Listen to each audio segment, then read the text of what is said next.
Dorchester, not an ideal place to live. Dorchester is seen as a dangerous place to be in, a place where you have to look 3 ways when crossing the street, left, right, and behind you. A place where the birds don't sing and the lights don't shine. These are the many things that people think about Dorchester because this is all they see.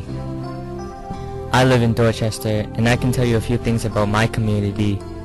Yes, the streetlights are dim. Yes, there is violence, sexual, emotional, and physical. What people don't see is the good in the community. There are good, hardworking people who are friendly and try to change this image of Dorchester. There are smart, educated youth who stay out of trouble too, but then there are the youth who don't. They get caught up in the tangles of pressure, the pressure of peers, and the pressure to stay away from home. It's hard to get away from the gangs. If you ask any teenager what they think is the #1 problem in their community, the most frequent answer is gang violence. Everyone knows that gang violence is around, but everyone is indifferent to it. People just accept it and ignore it. This is why Dorchester is seen as such a bad place. When you are indifferent, you let things continue and let things exponentially get worse.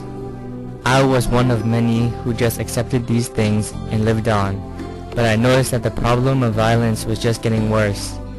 The thugs were getting younger each year that passed. I finally started acting out against this when I got involved with Close to Home. I didn't want to end up on the road of violence, so I chose to learn about it. Close to Home taught me about a chain effect that domestic violence has. If there is violence at home, it can lead to violence in relationships or in the streets. Learning about this motivated me to try to get people talking about domestic violence because it is such a taboo topic.